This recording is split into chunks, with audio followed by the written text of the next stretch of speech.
This is More Than Work, the podcast reminding you that your self-worth is made up of more than your job title. Each week, I'll talk to a guest about how they discovered that for themselves. You'll hear about what they did, what they're doing, and who they are. I'm your host, Rabia. I work in IT, perform stand-up comedy, write, volunteer, and, of course, podcast. Thank you for listening. Here we go.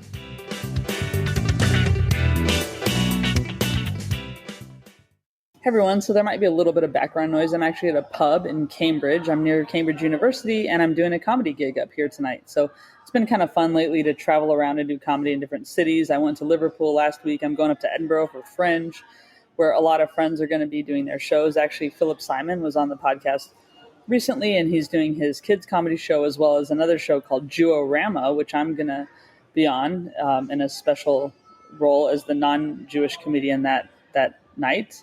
Or that evening. There's Jewish comedians in the lineup and then one who isn't, so that'll be me. This week I have Aunia Kahn. So she is someone who started her own business, which is a theme, but also started another organization around art and healing. And so we talk about both of those things and also her living with a chronic illness. It was interesting for me because I'm someone with a chronic illness. I have multiple sclerosis, and I've talked about that a little bit on the podcast. But she has a whole different ballgame to deal with what she's dealing with. And it was good to chat with her and understand more how she's been affected, but how she's also kind of, it's hard to say, but like made the most of things in a way, but really moved forward and gives herself a chance to rest when she needs to. I think that's something we all need to do, but certainly when you're living with a chronic illness, it's definitely something you need to do. So I'm just going to leave it at that. I'm going to leave it at the thoughts I want people to maybe think about while they're listening to the podcast are just really around like what kind of barriers are you dealing with sometimes that maybe you need to give yourself grace from. So I think giving yourself grace was an important message in this episode. If you happen to be in London and you're listening, I'm doing Camden Fringe August 7th, 9th, and 17th. And if you're not in London, I know you can't come, but appreciate that you know that I'm trying to plug my show because it's important. But go to camdenfringe.com if you can make it. Thanks, everyone, and have a great week or day or night or whenever you're listening to this. Just hope it's good.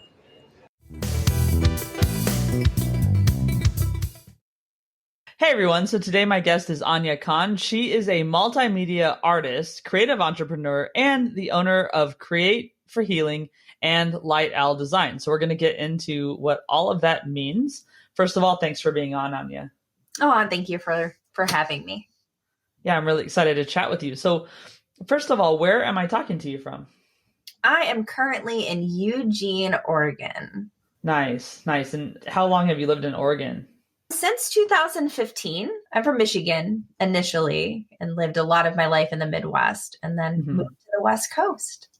Awesome. Yeah, and Oregon's so beautiful. So first of all, I guess your main like breadwinning kind of job is graphic design, right? And having Light Owl Design? Yep. We really focus on like web design and platform building. And then we do graphic design and branding. So like building up people's and different companies, branding, and the overall package of it, coming in, branding, getting people going, getting a website going. We also work on marketing and help people build social media strategies and email marketing strategies. So we're like a full service agency that does all the things and a lot of little other things that, we don't really advertise, but of course, we do like video editing and photography and all the things. Yeah. Like once you're if someone asks if you can do it, then it's kind of like, that's a new service you're all of a sudden providing. Totally. Yep. You got to niche down, but also, be willing to be open for things, but not too open. So that's why we don't advertise a lot of the things we do. Cause we're like, we don't want to sound like we do 500 things. We want to sound like we do the things that we do. And if we work with you and you might need other things, we might talk to you about if we can provide that for you. Cool. And so how did you initially, I guess, decide to found your own agency and also just get into design in general? Well, it's a very unique story that I don't think I've ever told.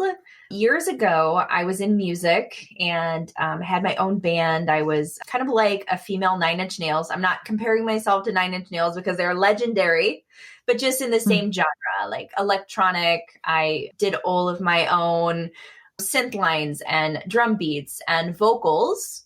And I needed to create an album cover. So I had a friend who worked in web design. He worked for a company that was getting rid of old computers. And so he just said to me, hey, I have this PC. It's got Photoshop on it and Dreamweaver on it. This like back in, 1990 something, like 96, 97.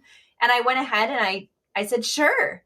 And then I dove right in, started learning how to build websites. I started learning how to create my own album covers. And that's really how it started, from one person just opening this door and saying, hey, you were interested in this. Would you like to dabble in it?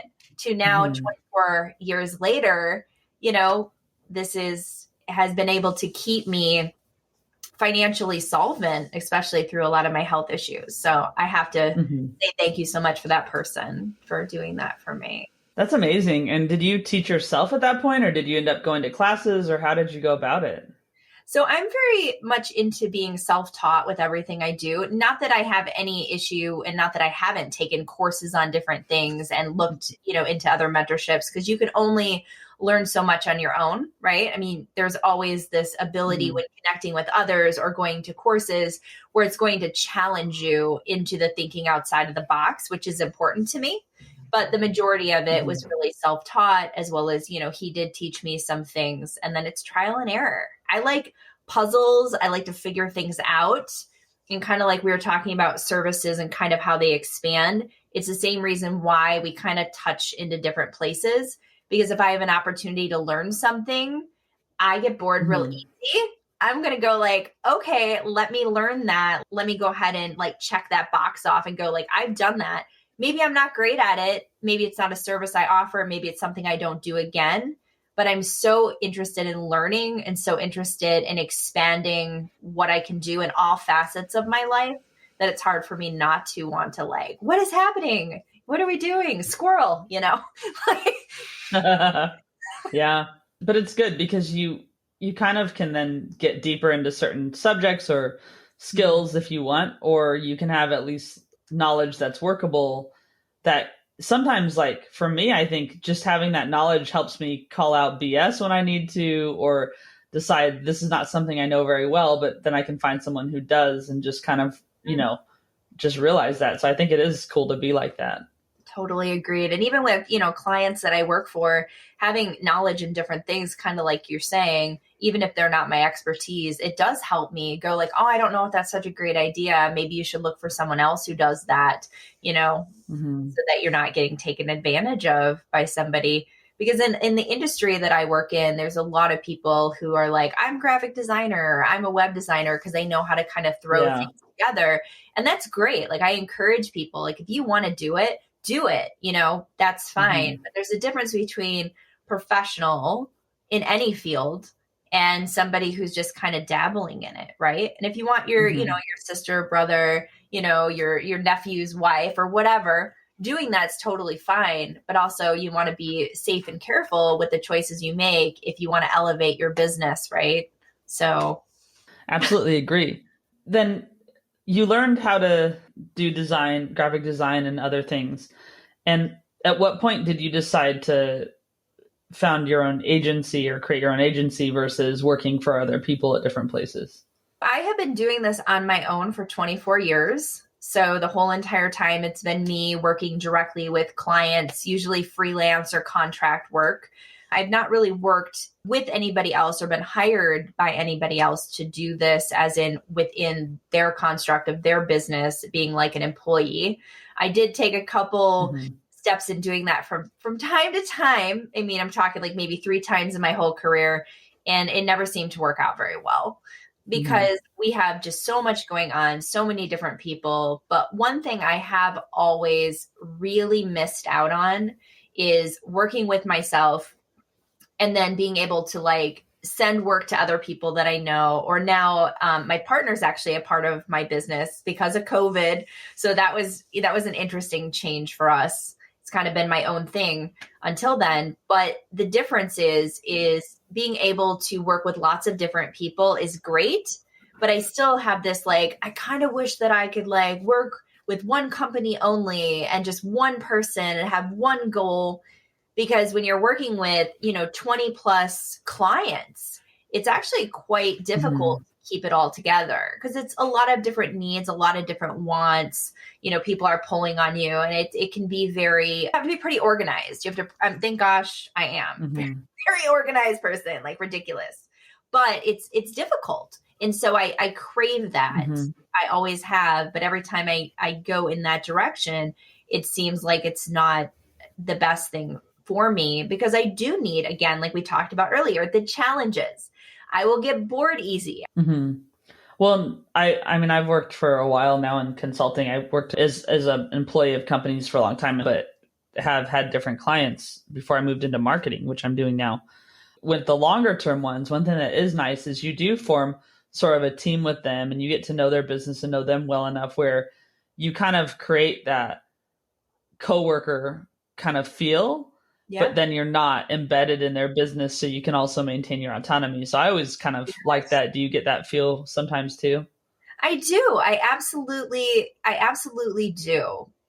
With doing what I've done, rather than a want, right, to be my own thing, it's been more based on needs with medical, that I've had to be able to control my environment. I've had to be able to control my hours. If I'm having a sick time, I have to be able to navigate that. And as much as COVID's been very difficult for other people, for me, it's actually not been, because I've already been housebound. I already was bedridden. Like, I've already worn masks prior to this was ever hip. Like, I'd walk down the street and I'd have people looking at me, asking me questions. And now I feel like if I go out, no one asks me questions, which is kind of nice, right?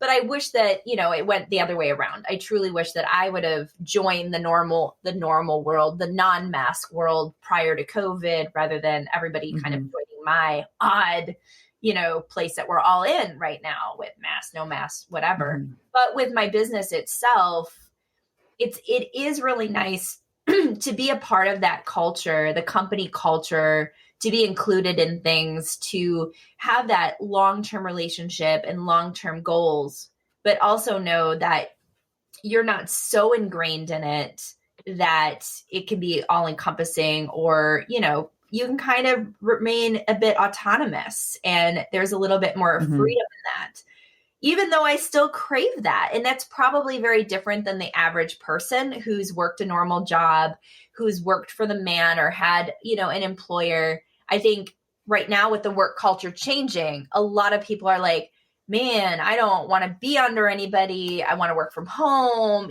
all of these things. And I, as a person who spent the last 24 years working from home, I do miss the in-person culture, or being a larger part of something. Yet I know if I was probably just shoved into a job that was the only, here, you just work for this one company, I don't think that I would, thrive as well, even if there's that need to want that. But it also depends, I'm sure you understand, where you've been. How have you been able to live your life? And we all want what we don't have, right? So you work for the man, you want to work for yourself. And then people who've worked for 20 plus years for themselves have this feeling of man, it would be so much easier to work for the man, because I got to do all the things. I got to do all the things. It's a lot to be self-employed. It takes a lot of energy to be a self-employed person, a lot of discipline. It's, sometimes it can be considered easier to hey, look, I can get in my car, get on public transit, walk to work, whatever, go somewhere, have somebody tell me what to do. I'm going to do my job, and then I'm going to come home, rather than being an entrepreneur where work, unfortunately, goes through all parts of your day. It goes into your weekend. It slips into your evenings, even if you're passionate about it, even if you love it, right? It's still. Yeah, totally. And you've mentioned an illness and chronic illness. And I guess one thing that's good about you having your own business is you don't have to necessarily worry about losing your job with taking time off and stuff. And like you said, you can adjust your hours, but also I imagine there's a challenge too of when you're ill and going through a rough time, then it's hard for you to do your work, and really, you don't have a safety net in a way. So do you want to talk a little bit about your illness and just how you've navigated that with work and your life, basically? Sure. And what you said is, very true. There's bonuses to, work on your own and be an entrepreneur.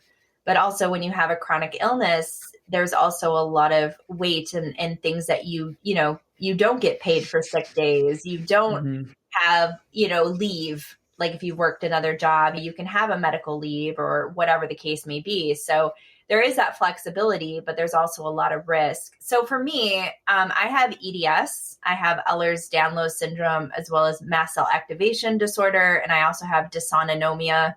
And my dysautonomia is really POTS, post-orthostatic tachycardia. So it's this big cluster of stuff, and the easiest way to explain this is EDS is a connective tissue disorder. So basically, every organ, every part of my body that has connective tissue, which is basically where your collagen is, every part of your body, it's weak. It's not being produced well.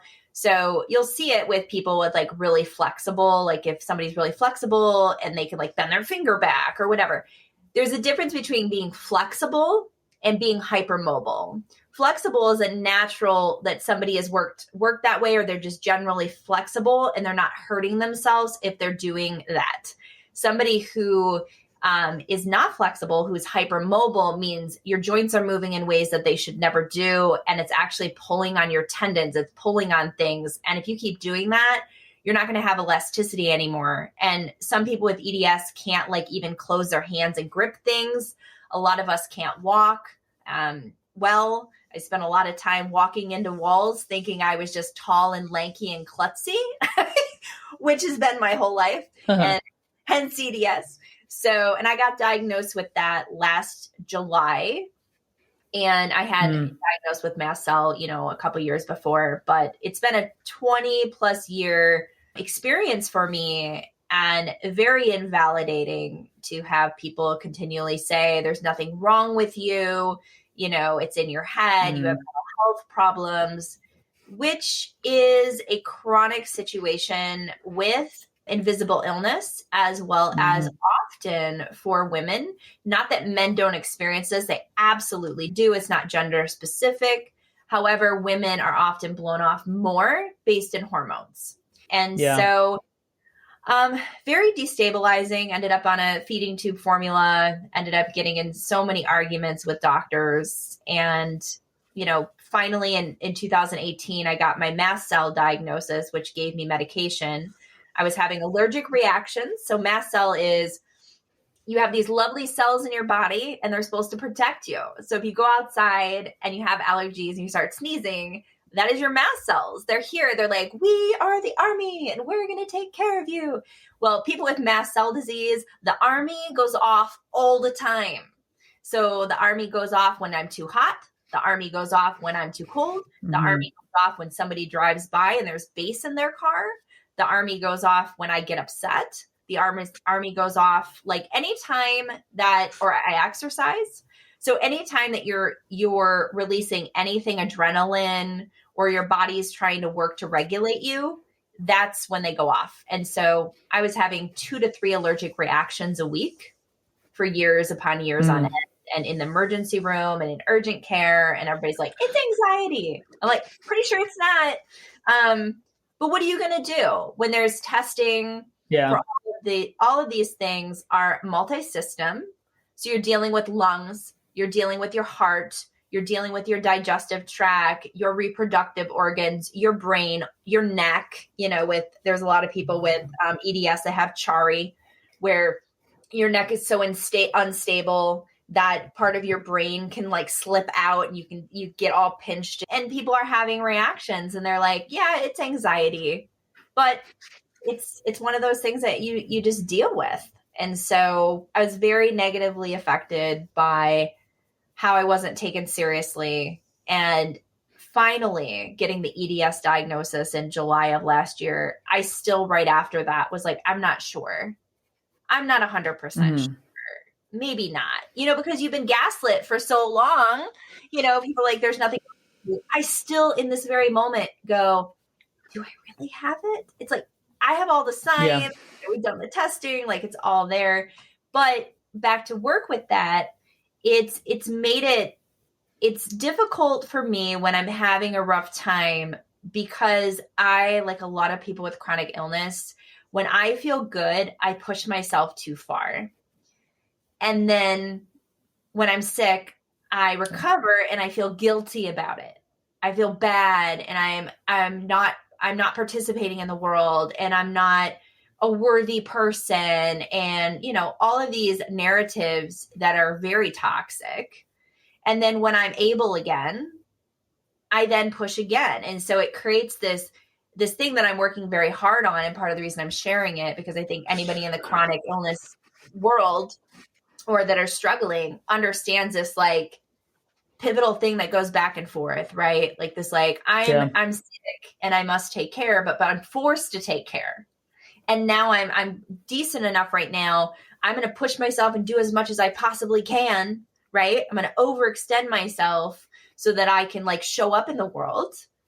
In the last few years, I've had to really work on that balance. So that's been a super big challenge and I still deal with every day. Like, okay, slow down, crazy lady. I'm already hyper. I'm hyper. I talk fast. I'm already like, anyway. So it's so hard to like be caged, right? Be caged in.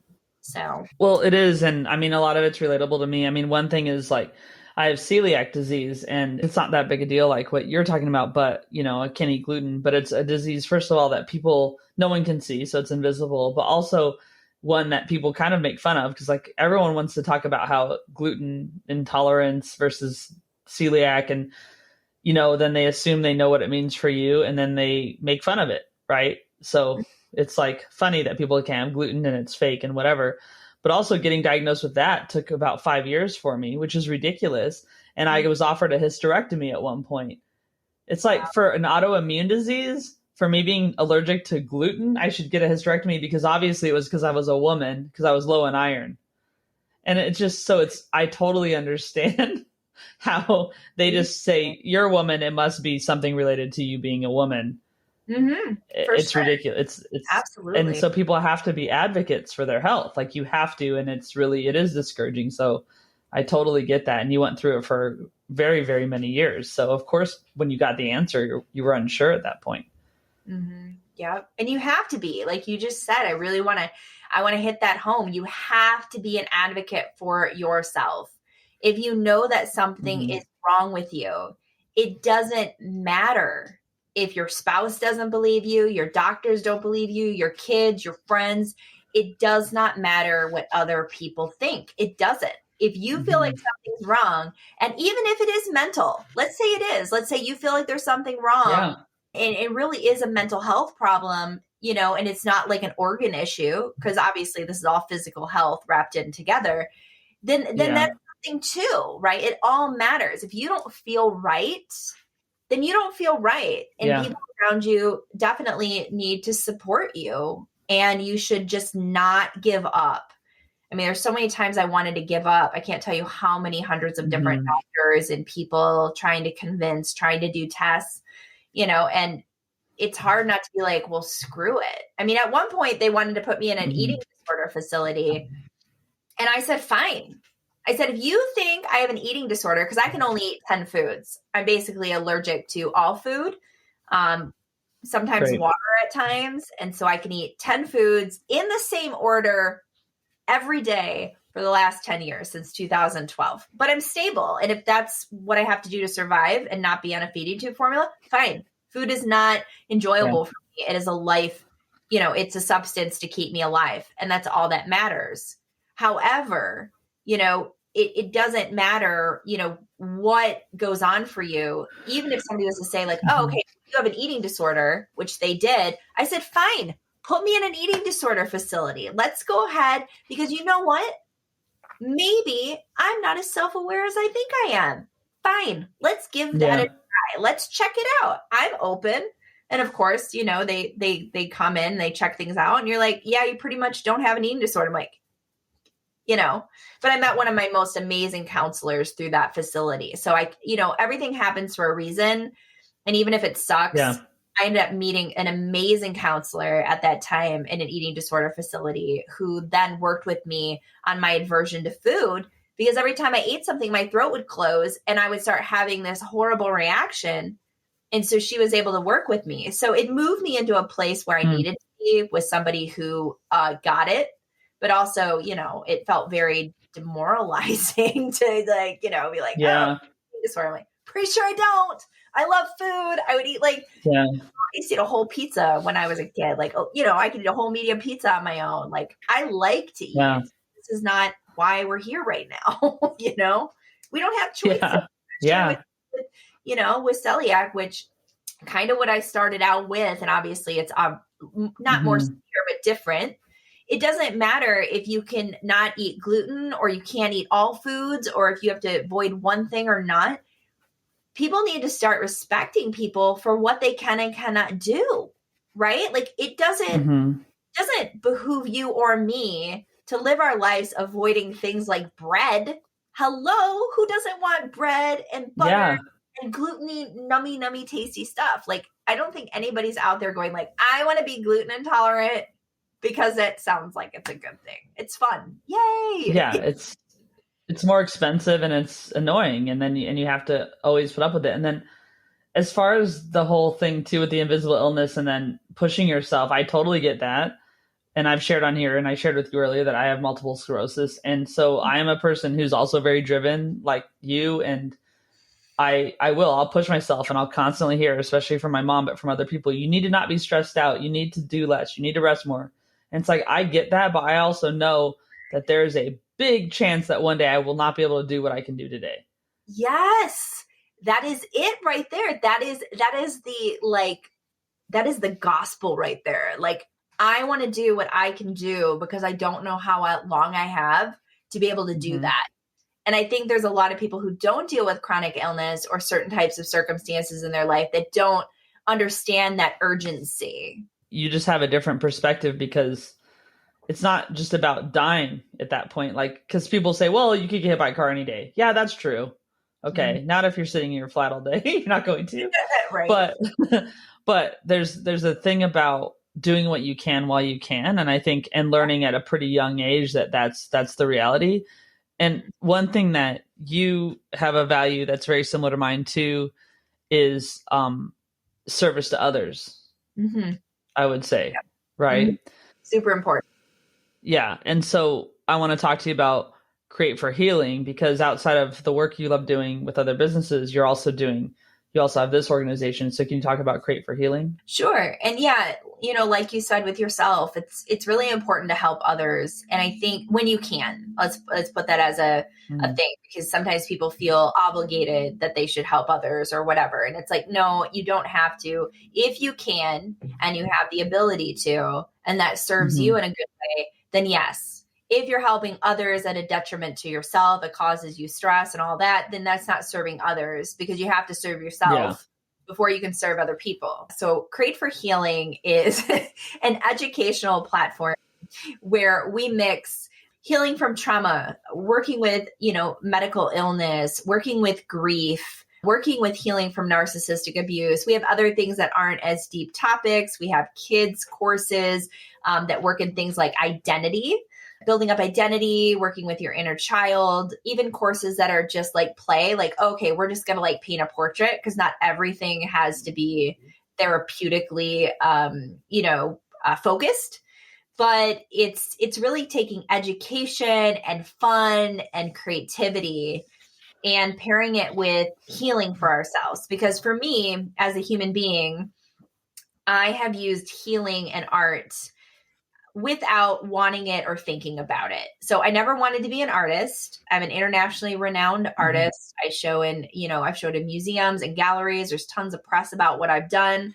I've been very fortunate to have an art career. Like, it's difficult to do that.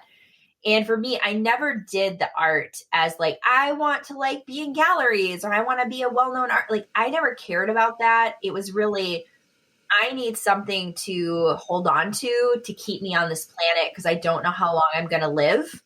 And I need something to work through what I'm dealing with. And because I'm a driven person, I saw the window of, I could maybe do something successful with it. I could maybe have a goal, which gave me something in my life to to work towards too, right? Because I'm very goal centered.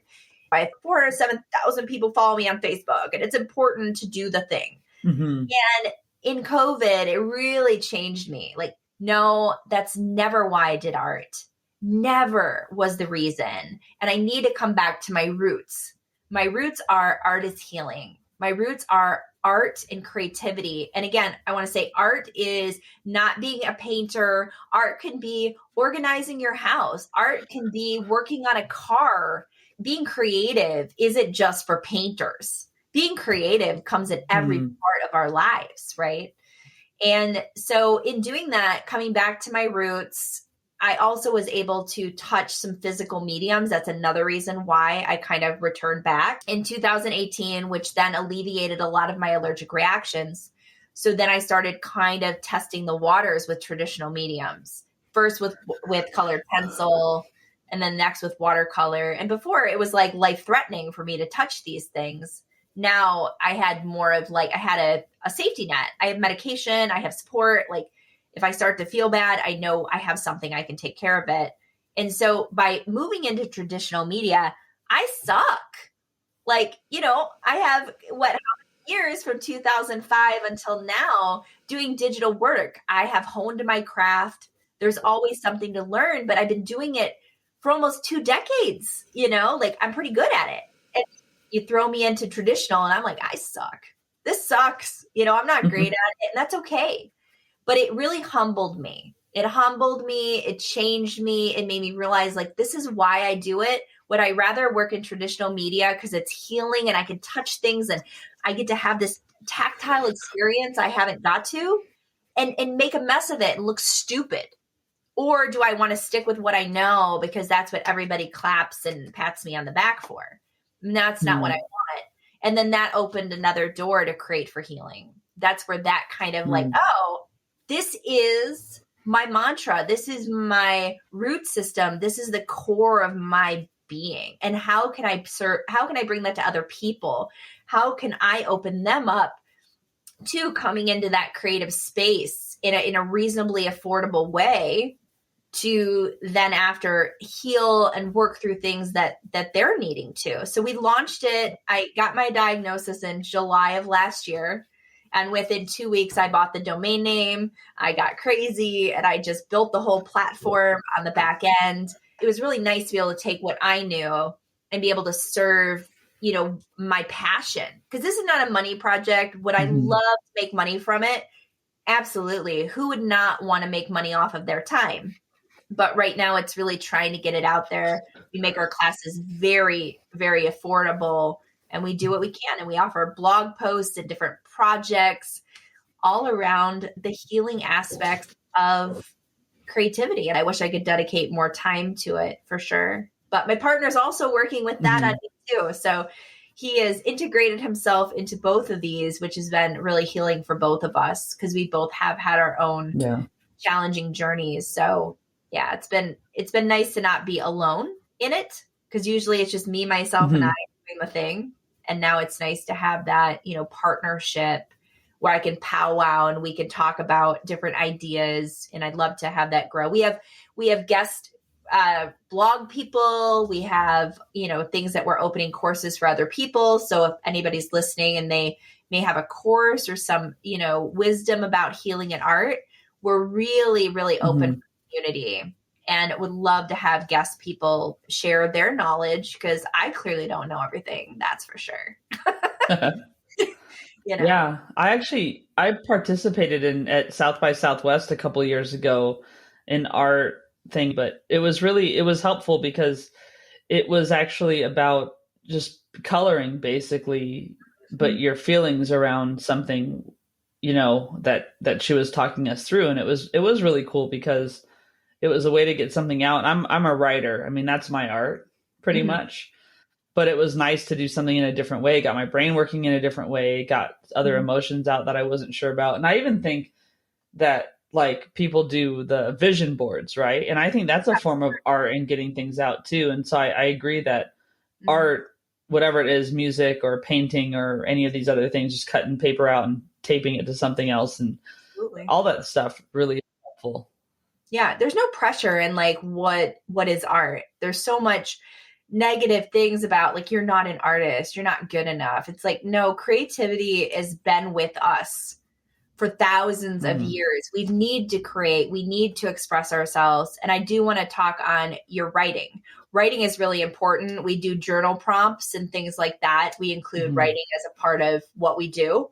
And writing is so therapeutic for people, even just visual journaling or writing journaling or having, little prompts about things that you're going through. It's so important for us as people, whether or not it's chronic illness, you've dealt with trauma, you're going through just maybe a hard time at the moment right now. Maybe you lost somebody. Maybe you lost your job. Maybe you're just depressed because COVID sucks and you've been bored inside. It doesn't matter, like Yeah. it's what it is. Yeah. But taking it out of your mouth, taking it out of your head, getting it out there, whether or not it's more, more thought out, like I'm writing it out and I'm actually thinking about my writing, right? I'm writing it and I'm thinking, or I'm pulling it out and I'm doing something abstract where it's subconscious. The more that we speak it out, the more that we get it out, the more ability we have to heal things or deal with things, because every person in the entire world who's listening to this has struggled. We are human. We're having a human experience.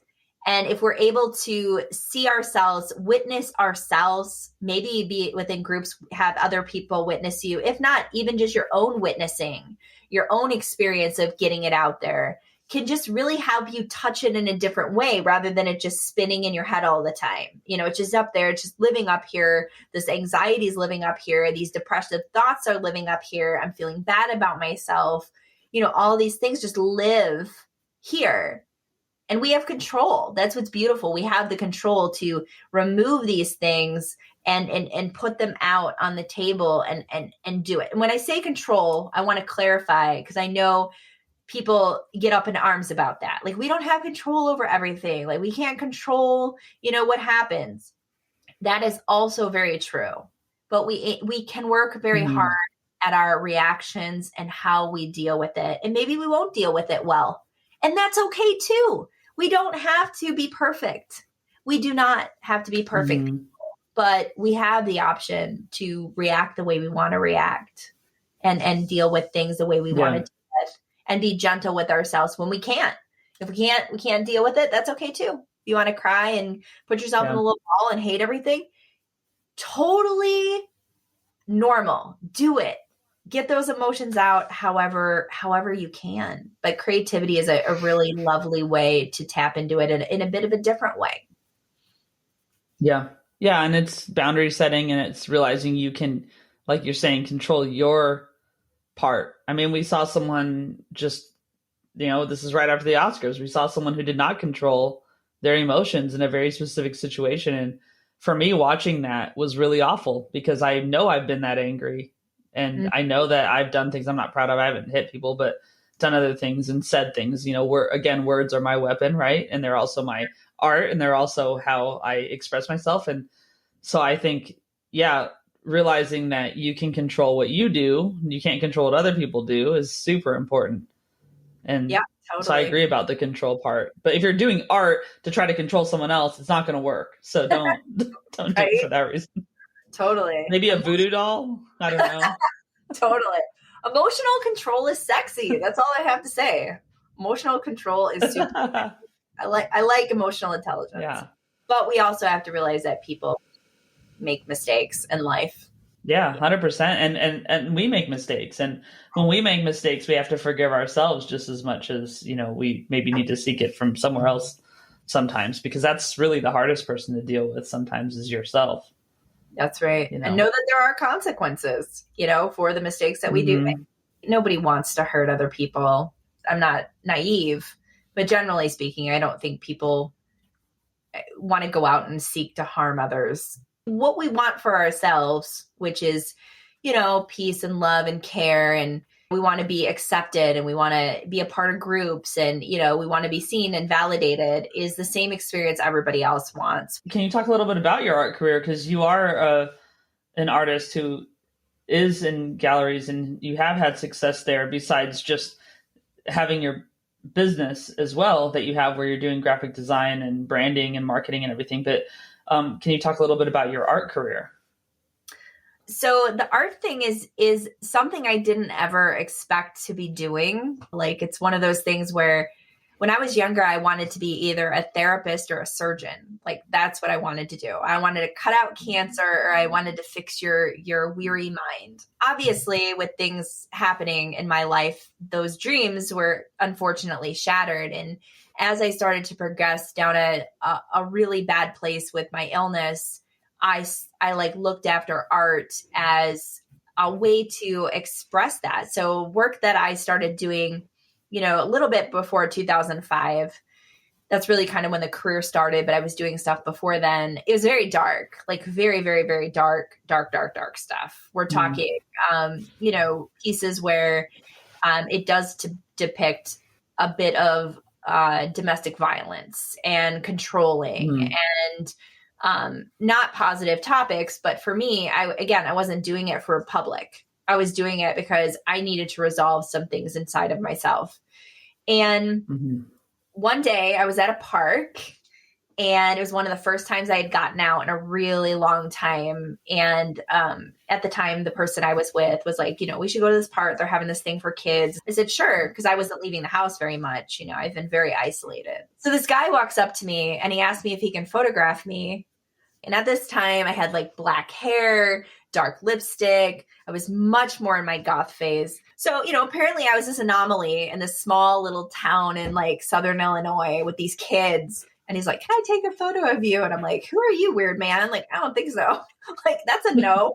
And he goes, oh, he works for the paper. And so I realized who he was. He was a photographer for the paper. Let him take my picture. And then with my music career, I ended up needing a photograph because I was in this calendar, like, I don't know, 20 something years ago for goth industrial music. And I needed a professional photograph of me. And so I reached out to him, and then we became friends. He saw my work, like work, because obviously at the little event I was, painting on a picnic table, but he saw my work, suggested I submit to galleries, helped me frame my work, helped me walk through the submission process, which was very different now. Like, we had to create slides. So that'll date me. Oh, yeah. I'm really old now. So we had to do slides. And that's how it all kind of started, with this one person really supporting that. And I started to go, okay, like this might be. I got accepted in.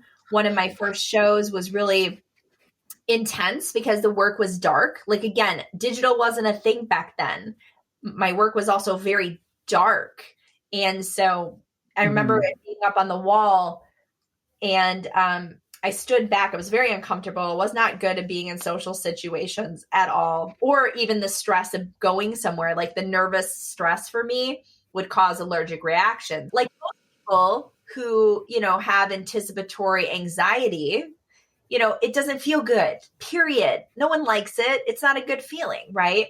And then you add an allergic reaction on top of it, which is fun. So I was not doing well, but I saw this woman in front of my work, and I actually saw her tear up. And in that moment, it was very affirming to me that by putting my vulnerabilities out there, that it was meaning something for somebody. And since I didn't have a lot of hopes and dreams and goals because I was so sick, to have that moment of impact on a human being was like, yes, this is where I need to go. And so I continued on that path of creating those narratives and sharing those stories and sharing those works of art. Things have shifted with my career over the years. I have an art book that shows 13 years of my career, from very dark, kind of muted colors, moving into these other stories of more lighter, more healed kind of depictions of my world. And the art that I do, except for recently, since I've been doing the traditional, has always been me. So I've used myself as a subject matter in the work. It's like these stories and this art are so soul-centered. It's so about every part of my struggle. And I didn't have the access to models. I didn't have the access to other people. And when I did try a good friend of mine doing it, it didn't come out the same because it wasn't the same story. It wasn't the same narrative. So I used myself as the subject, and I'm so glad now with the, the traditional media, I moved past that. I'm kind of over. I'm like, I'm not my subject anymore. I'm pretty good. I've worked it all out. Now I've been focusing on other subjects. And when I started with watercolor, I put out this call for art for portraits and asked people to submit their photos if they wanted to be painted for free. And for I think about 6 months I did it, and then I got pretty burnt out and I had to take a break, and I'll probably return to this project again. But I painted people in wheelchairs, people of different races, people of different ages, people with EDS. And so many of the people that submitted to that project were all so different, right? They all had their own stories. They all had so much about their life that they wanted to tell. And it also helped me as an artist be able to learn more about different faces, because I've been painting my own face for so long. I really don't want to see my face. Like, I really don't. But that was a connection for me. And so, yeah, I did that. And that was a beautiful, wonderful connective project to kind of learn a little bit more about painting in the traditional way. And then we're just kind of where we are now, where I'm just doing the thing. Have a couple amazing galleries that I love, but I'm not heavily focused on social media anymore. I'm not heavily focused on the success of it, who's going to like it, who's not going to like it. Where I'm at in my career, it's like, hey, if you want me to show with you, I will. And if you love my work, that's great. And if you're willing to go with me through my ups and downs and trials and tribulations and crap work that I'm making, and maybe pieces that I'm proud of and other pieces that I'm just like, wow, this is awful, then yeah, share that with me. But I want to be a vulnerable artist. I don't want to, everything I put out in the world, I don't want it to be curated and perfect and give expectations to people that I relate to, which are people who are struggling, to feel that they have to be this something. You can be vulnerable. You can be broken. You can be real. You can show all these parts of yourself. And I'd rather have a smaller group of people that related to me than a larger following of people who related to me because I put on a facade.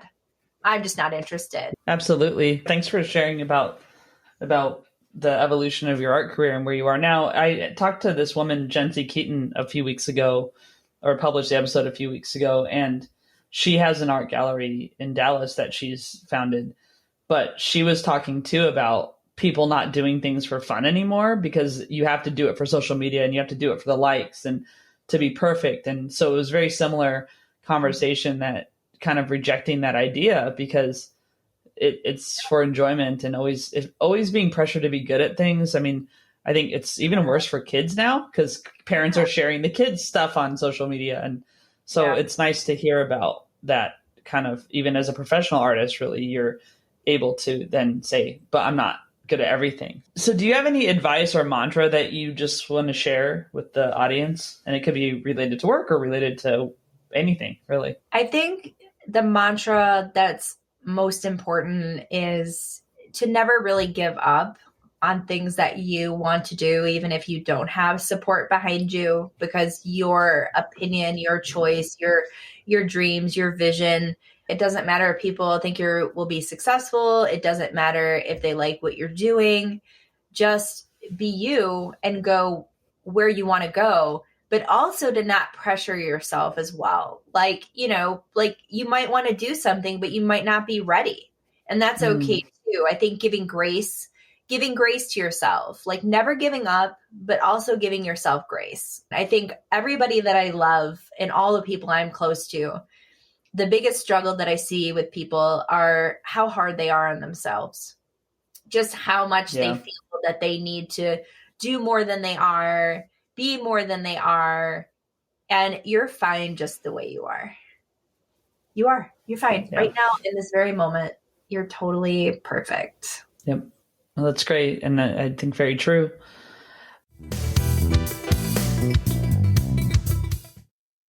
My next set of questions are called the Fun Five. And so we'll get into those, and they're supposed to be fun. So let's see. Okay. So the first one, what's the oldest t-shirt you have and still wear? I don't have any t-shirts. I don't wear them because my EDS is very uncomfortable in t-shirts. So I am a tank top person. I wear tank tops like crazy. All right. And one of the oldest tank tops I have is a Switchblade Symphony tank top, which is pretty old and awesome. And most people will not know who that is, and that's okay. So yeah, so tank tops for you. Cool. So it felt like, and maybe longer for you, but during the isolation time of COVID, it felt like Groundhog's Day a bit for people, especially those who weren't used to being at home a lot. What song would you have your alarm clock set to play every morning if it really was Groundhog's Day? It would probably be Ego Likeness and the song Siren and Satellites.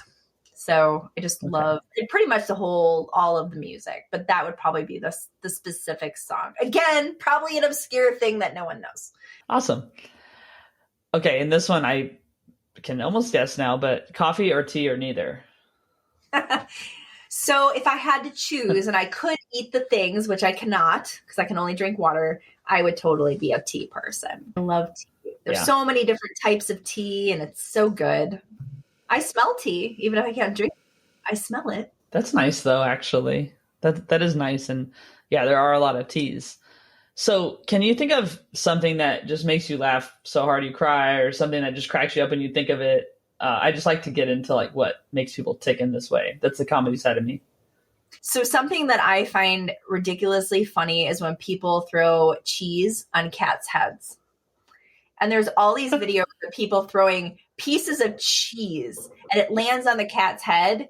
And just the cat's reaction is, if you've never seen it, you just have to Google it. Like you can think, oh, that sounds funny, but you have to see it. Like there's these long compilations of, cheese being thrown on cats. And listen, I'm somebody who like is very empathetic and like, I don't want to hurt anybody and whatever.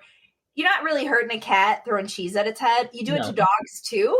And they don't react the same way. Like dogs will usually like eat it or jump for it or like they're not. But cats act like they're being paralyzed. You'll throw it on their head and they're like, they like stand back and they fall over. And it's like almost like you stun them with a stun gun. Okay. And I haven't seen that, so I'm going to check it out. I think cats are funny anyway. Okay. Last one. Who inspires you right now? I think anybody who gets up every day and just gets through life is inspiring. We always like look to people in the world who are like, oh, this person's successful or this person's done this with a disability or whatever the case may be. We look at these other people, but I think we need to kind of look at like your neighbor who just got up today and lived their life. Living life is challenging and difficult for everybody. And I am just kind of at this moment, right in this moment, that I think what inspires me is people just living, just being here and getting up and living their life every day. It's a tough world out there. It is. Cool. How do you want people to find you, and where do you want them to go if they're interested in learning more about anything you're doing, really? Sure. So you can find me on all the social networks. You can find my art at my name, AuniaKahn.com. You can find my educational platform at createforhealing.com. You can find my design at lightowldesign.com. And all of those have their social media handles. I love to connect on social media. So yeah, come find me, come say hello. Awesome. Cool. And that'll all be in the show notes. So thank you so much for chatting today. It was really great to talk to you and just to learn about all the aspects. And thanks for sharing so much about living with a chronic illness too, because I'm sure that will help some people. So thanks. Hey, I appreciate that. It was pretty amazing talking about cheese on cat's heads. Who doesn't like that? Thanks for listening. You can learn more about the guest and what was talked about in the show notes. Joe Maffia created the music you're listening to. You can find him on Spotify at Joe, Maffia. Rob Metke does all the design, for which I am so grateful. You can find him online by searching Rob, Metke. Please leave a review if you like the show, and get in touch if you have feedback or guest ideas. The pod is on all the social channels at More Than Work Pod or at Rabia Comedy on TikTok, and the website is morethanworkpod.com. While being kind to others, don't forget to be kind to yourself.